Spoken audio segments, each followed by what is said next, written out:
네, 여러분 반갑습니다. 오늘은 방등경 강령 제476일째 되는 날입니다.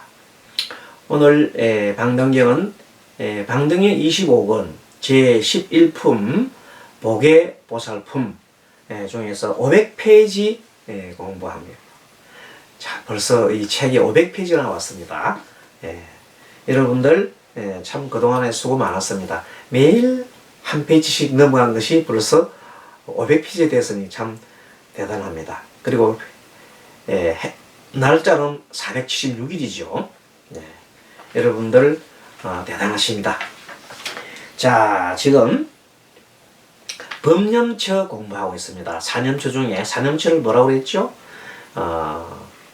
처음에 신념처, 몸에 마음을 두는 것 신념처, 그 다음에 느낌에 마음을 두는 것을 수념처, 그 다음에 마음에 마음을 두는 것을 심념처, 마지막으로 법에 마음을 두는 것을 법념처라고 그랬잖아요. 그래서 보살의 행을 하는 방법 중에서 가장 중요한 것이 바로 이 사념처를 닦는 것이다. 이렇게 얘기하셨습니다. 이것은 방등경에서만 나오는 게 아니라 당연히 사념처 경이 있어요. 부처님의 가르치는 근본 그 불교의 경에 사념처 경이 있습니다. 그 사념처 경에 대념처라는 것도 있고 대념처 경 중에 사념처 경이 있는데 또 이 방등경에서도 이것을 그대로 좀 더 어떤 차원에서 대성의 차원에서 가르치고 있는 것입니다. 자, 그러면은 500페이지부터 할 텐데 그 전에 499페이지 아랫부분 좀 보겠습니다. 자, 이 보살이 이와 같이 관찰할 때 세 가지 행을 관찰하느니 이른바 나쁜 행과 착한 행과 움직이지 않는 행 세 가지가 있어요. 나쁜 행, 착한 행, 움직이지 않는 행이 있다고 그랬어요. 이 세 가지 행 가운데에서도 나는 항상 복되고 착한 일을 행하리라 하면서 십선법을 삼나니, 십선법이란 몸의 업을 깨끗이 하기 위하여 몸, 그게 몸으로 짓는 세 가지죠. 몸의 업을 깨끗이 하기 위하여 열의 30 이상과 80종을 구한다. 구함에 있어서 다른 것이 해칠 수 없게 하려는 것이다. 그리고 그 다음에는 신구의장 업, 입이장 입, 입의 업을 깨끗이 함이란 모든 말씀한 것을 중생들이 즐거이 듣게 함이며, 그 다음에 마음을 깨끗이 하는 거죠. 마음을 깨끗이 함이란 모든 중생에게 그 마음을 평등히 하여 선정해 들 때 어떻게 하느냐 하면, 마음 선정해 들 때 네 가지 걸림이 없는 지혜, 사무예지라고 그랬죠. 어제 여러 가지 중생의 말을 잘 알아들어서 모든 걸 통달하는 지혜입니다. 그래서 첫째는 법무예지, 모든 법을 통달했어요. 그 다음에 의무예지, 온갖 뜻을 다 알아. 그리고 세 번째는 사무예지, 설법에 대해서 모르는 바가 없다. 네 번째 변무예지, 그러니까 중생의 근기를 다 알아서 그게 가장 적절한 법을 설한다. 이렇게 하기 때문에 정말로 그 누가 보더라도 이 보살은 네 가지 걸림이 없다, 그런 겁니다. 자, 이렇게 네 가지 걸림은 지혜를 깨끗이 하여서, 첫째, 사랑하는 마음을 깨끗이 함으로써 중생에게 항상 즐거움을 베풀고, 슬퍼하는 마음을 깨끗이 함으로써 중생으로 하여금 한량없는 세간의 중생을 위해서 괴로움을 받아도 그 마음이 뉘우치지 않으며 중생을 구제하기 위해서 함께 어디 들어갔어요? 지옥에 들어가더라도 뉘우치지 않는다. 구제할 목적으로 갔기 때문에. 그리고 18가지 힘을 깨끗이 함을, 18가지 힘이 18불공법이지요. 부처님의 함은 중생들 모든 근기의 영리하고 우둔함을 알기 때문이다. 또 4가지 두려움 없음을 깨끗이 하면, 앞에는 4가지 걸림이 없는 거, 그리고 사무애, 걸림이 없는, 걸린다는 것이 애자잖아요. 걸릴 애자, 무애, 걸림이 없는 이 말이에요. 이건 사무외, 외자는 두려울 외자입니다. 네 가지 두려움이 없는 거. 그러면 네 가지 두려움이 없는 게 뭐냐? 첫째, 바른 깨달음을 했고, 둘째는 번뇌를 제거했고, 세 번째는 모든 장애를 잘 알아요. 어떤 장애를 잘 알아요. 그리고 네 번째는 괴로움을 소멸한 길을 잘 알아. 이렇게 완벽하게 잘 알기 때문에 어떤 법문을 하더라도 두려움이나 그런 것을 느끼지 않는다. 그래서 사무외라 그래. 사무외를 가지고 있기 때문에 중생을 위해서 모든 설법을 잘하고 중생을 깨우칠 수 있는 겁니다. 보살 마하살은 너무 이렇게 관찰하여 모든 착한 법과 공덕에 만족한 생각을 내지 않고 항상 정진한다 이 말입니다. 그리고 착한 행에 친근하고 나쁜 행과 나쁜 번뇌의 섞기를 멀리 여기고 진실로 움직이지 않는 행을 분명히 알아서 탐내지 않음을 알고서 자제롭게 되어도 원에 따라서 왕생하고, 참 이게 좋은 얘기입니다. 내가 태어나고자 하는 것을 나의 원에 따라서 태어날 수 있는 거예요. 자기 원에 따라. 내가 극락 갖고 싶으면 극락 가는 것이고, 내가 천상에 태어나고 천상에 태어나고, 자유롭다는 거, 태어나는 걸 자유롭게 하는 거예요. 내가 다시 인간으로 태어나면 뭐 때문에 인간 태어나요? 중생을 구제하기 위해서는 인간으로 태어날 수 있다. 원에 따라서, 그러니까 원에 따라서 왕생을 하고 있고 자기 것 때문에 타라는 거 아니야. 내가 나쁜 짓을 짓기 때문에 지옥 가고 뭐 착한 일을 했기 때문에 뭐가 이게 아니라 자기 원하는 바에 모든 것을 갖다가 다 벗어나기 때문에 자기의 태어남도 자유자재로 할 수 있다는 참 대단한 거 아닙니까? 보살은 그렇다 이 말. 자, 우리가 보통 말하는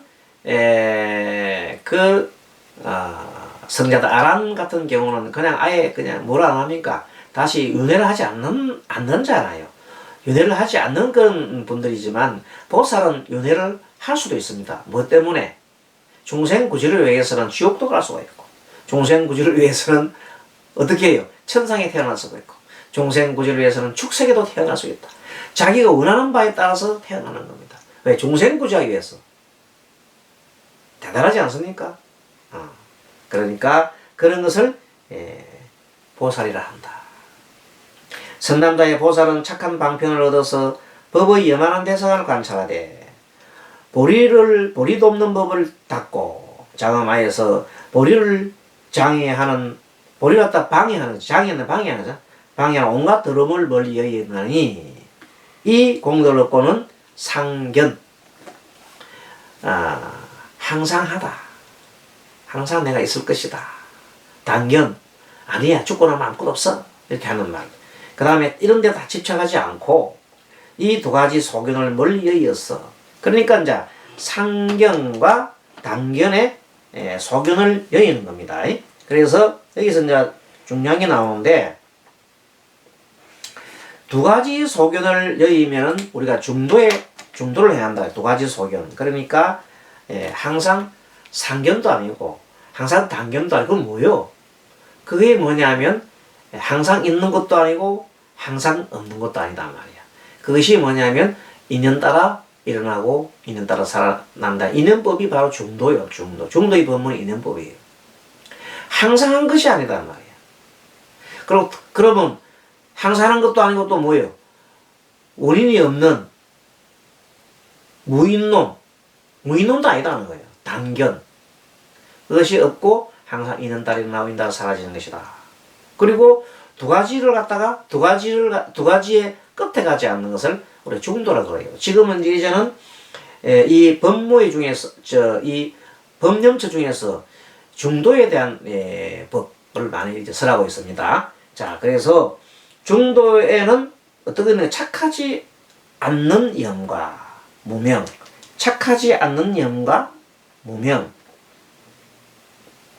두 가지 법이 있는데 이 두 가지 법에서도 마음의 방일하지 않고 방일하다는 자기 마음대로 왔다 갔다 이렇게 안 한다 이 말이야. 뭐 그냥 자기 마음대로 그냥 뭐 무명에 갔다가 그다음에 착하지 않는 염을 생각했다 이렇게 하는 게 아니라 항상 중도로 이렇게 가면서 그것을 자기 마음이 어디가 있는가를 알고, 내가 지금 무명업에 쌓여 있는지, 아니면 내가 나쁜, 착하지 않는 걸 하고 있는지를 뭐 하라? 알아차림하는 것이 바로 중도야. 알겠습니까? 중도가 따로 있는 게 아니라 알아차림하고 있으면 중도가 되는 거예요. 알아차림 못하고 한쪽으로 끄달리면 그건 변경이 가는 거예요. 중도는 알아차림하고 있는 것입니다. 한쪽 저쪽이 아니에요. 내가 지금 이 정도 와 있구나. 내가 이렇게 썩을 내고 있구나. 그러면 그 썩내는 마음 알아차는 순간 썩내지 않는 마음으로 중간쯤에 가는 거예요. 이렇게 중도요. 또 두 가지 법이 있으니 지어감과 의식. 지어감이라는 것은 행이잖아요. 행이고 그 다음에 의식은 시거든. 그래서 행하는데도 너무 집착하지 않고 식에도 너무 집착하지 않는 거예요. 행식에 집착하지 않는다.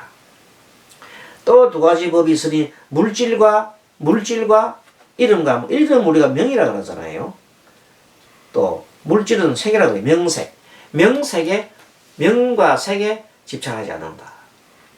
그 다음에 그 다음에 육입이라 그래요. 육입과 그 다음에 촉.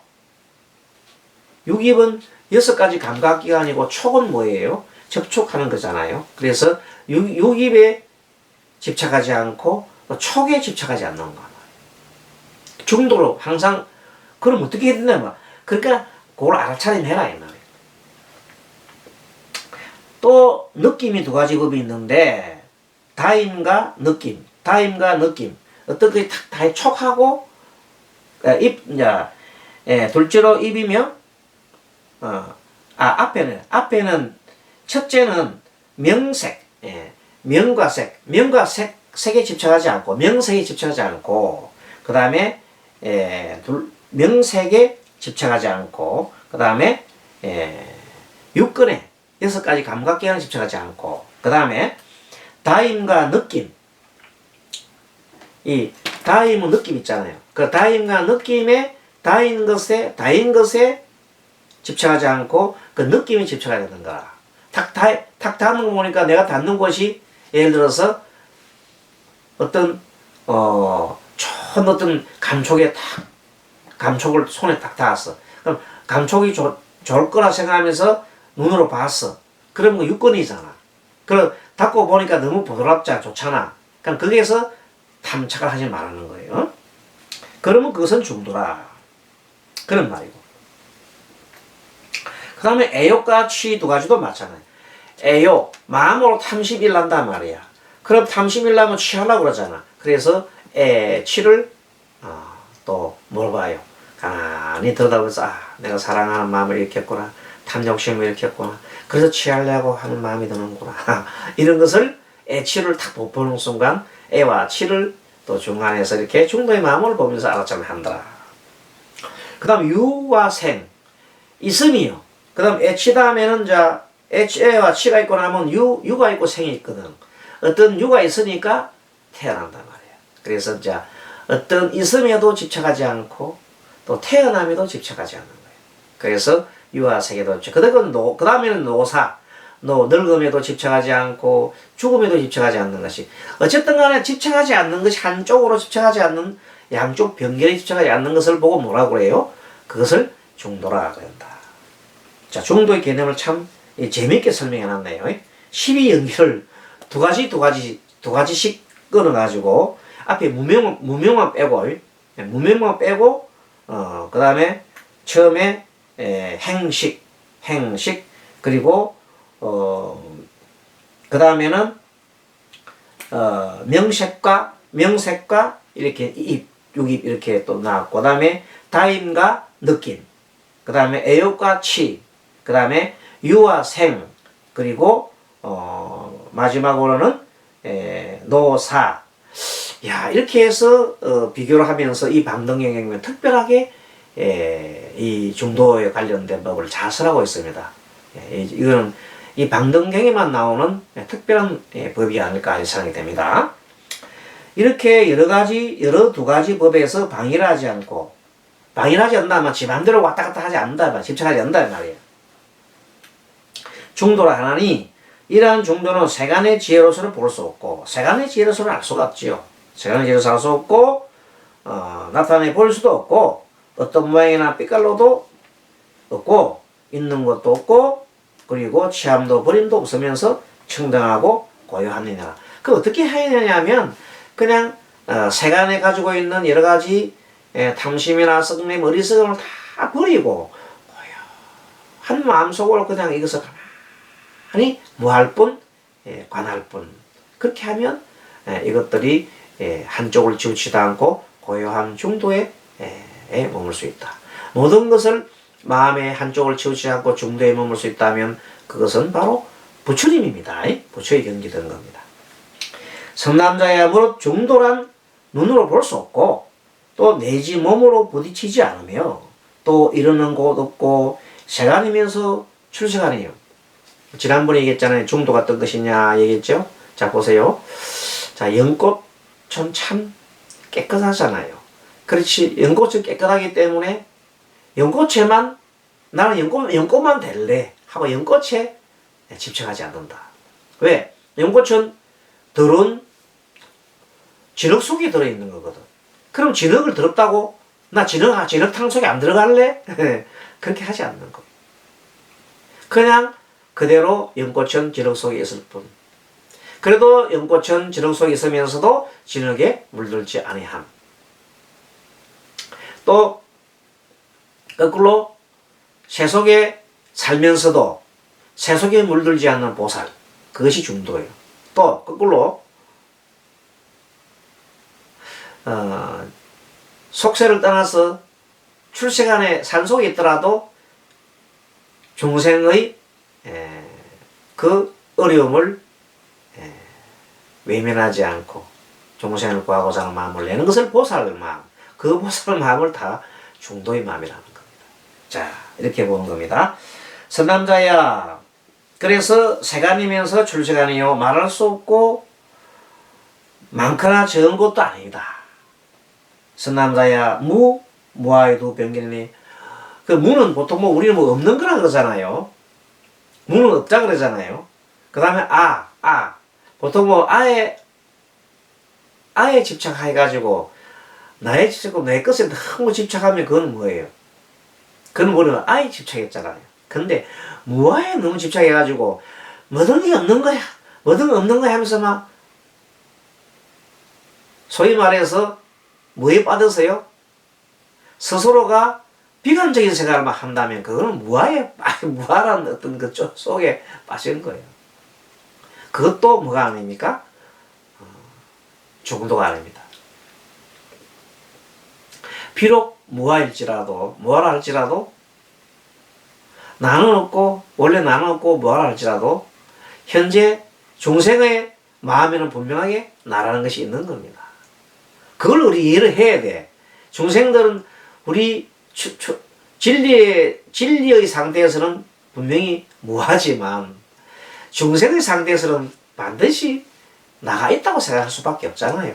그럼 그 나에 있음에도 너무 나 없다고 막 할 게 아니라 어느 정도는 인정을 해줘야 되는 거예요. 아직까지 저 속에 있기 때문에 그것이 그렇게 해서 그 중생의 근기에 따라서 인정해주는 그것이 다 뭐예요? 그게 중도예요. 중도라는 것은 한쪽에 그냥 그래 무엇하는데 너는 왜 그 짓을 하고 있니? 하면서 막 그렇게 내치고 뭐라 하는 게 아니라 아이고 아직까지 원래는 무아인데 무아의 뜻을 잘 모르고 진리를 모르고 저렇게 어려움에 갇혀 있구나. 나라는 생각에 갇혀 있구나. 어쩔 수 없지. 그러면서 서서히 그 나라는 것에 집착하지 않도록 집착하면 변개이잖아. 집착하지 않도록 도와주는 겁니다. 그렇다 해서 어느 스님들이 나는 무한대 하면서 막 그냥 무아에 막 얘기하고 막 계속 그 공공고 하면서 공성이 빠져가지고 막 공공하고 있으면 안 된다는 거예요. 그것도 뭐가 아닙니까? 중도가 아니라는 말이에요. 그래. 때에 따라서는 공공하다가도 그걸 좀 내려놓고 중생구제할 때에는 중생구제 한쪽 할 때에는 그런 마음을 또 내놓을 필요도 있어요. 참 어렵죠. 그런데 어쨌든 간에 이 모든 법은 뭐예요? 중생구제의 목적을 두고 있다. 그것이 보살의 행위다. 그런 걸 가르치고 있는 겁니다. 그래서 만약 말하기로 상견과 단견, 상견 항상 있는 것이고 단견은 없다는 거 아닙니까? 수명과 과장도 아니고 수명, 기는 것도 아니고 과장도 짧은 것도 아니고 생각이 아니고 생각 아닌 것도 아니고 깨달음도 아니고 깨달음 아닌 것도 아니고 그게 중도라는 것은 내가 깨달았다 하고 이렇게 내가 깨달았다 하는데 집착하면 중도에 한 거예요. 저 중도 아니에요. 그런 상에 빠져 있는 거예요. 그러나 그렇지 않으면서도 실제 깨달은 사람은 저 깨달음이잖아요. 그러니까 깨달음도 있고 깨달음 없는 것도 아니다는 거예요. 그런 말입니다. 실다운 것도 아니고 실다운 것이 아닌 것도 아니고 실다운 것도 헛된 것도 아니고 실다운 것도 아니고 실다운 것이 아니면 헛거잖아. 우리가 말하는 이 세상이 뭐와 같아? 그림자 같아.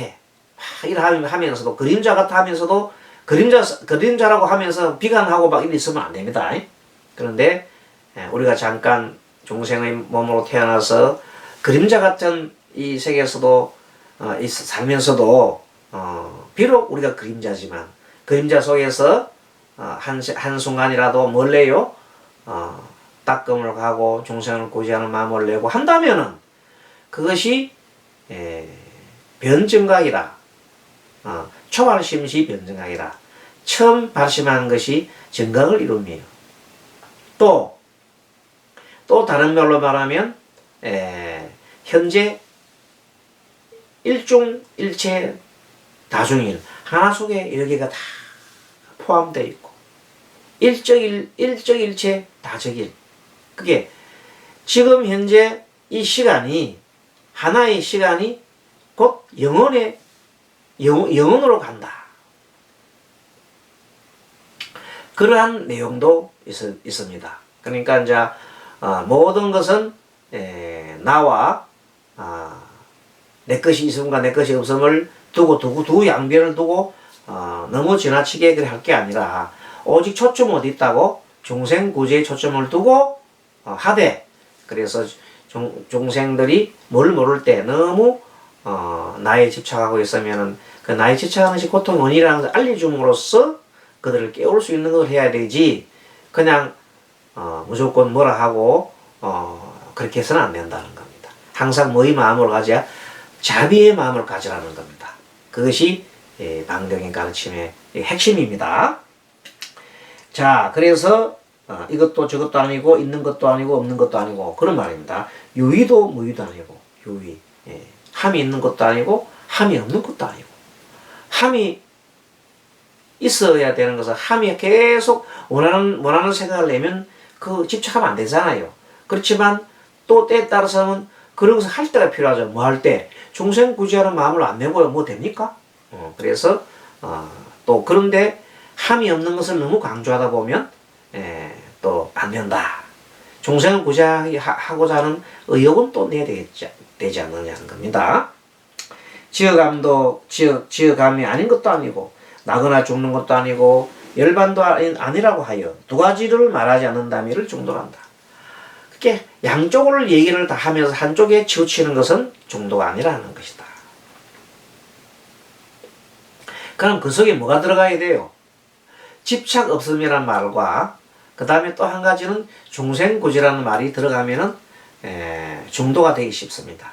그래서 중도는 양변을 집착하지 않고 항상 마음속에 뭘 심어요? 중생구제의 마음, 자비 희사의 마음을 두고 있으면 그건 중도의 마음이 됩니다. 그래서 이를 중도라 하느니라. 여기까지 오늘 강경했습니다. 여러분들 강경 잘 들었습니까? 좀 뭐 어렵지 않죠? 오늘 그 강경은 이렇게 해서 우리가 하루하루 조금씩 부처님의 가르침을 듣다 보니까 이제 상당히 여러분들 많은 수준에 올라와 있습니다. 같은 얘기를 지금 500페이지 정도로 여러분들이 만일에 한 번도 쉬지 않고 보신 분이라면 아마도 많은 공력을 쌓았을 겁니다. 그러나 또 이것도 있습니다. 중도의 견지서 보면 부처님께서 처음도 좋고 중간도 좋고 끝도 좋습니다. 그 지금 우리 상권이 끝날 때가 이제 한 달 정도, 한 2달이면 다 끝날 겁니다. 그렇게 하더라도 지금도 들어도 좋아요. 그다음 상권 끝나고 학원 갈 겁니다. 학원부터 들어도 좋아요. 모든 것은 이 법문은 처음도 좋고 중간도 좋고 끝이 좋다는 그 내용이 부처님의 가르침이기 때문입니다. 그것이 진실한 가르침이기 때문입니다. 여러분 오늘 수고 많았습니다. 자, 합장하시고 다 같이 우리 마하반야바라미를 합시다. 다 같이 마하반야바라미 모두 우리 지혜 은덕으로 넘어갑시다. 감사합니다.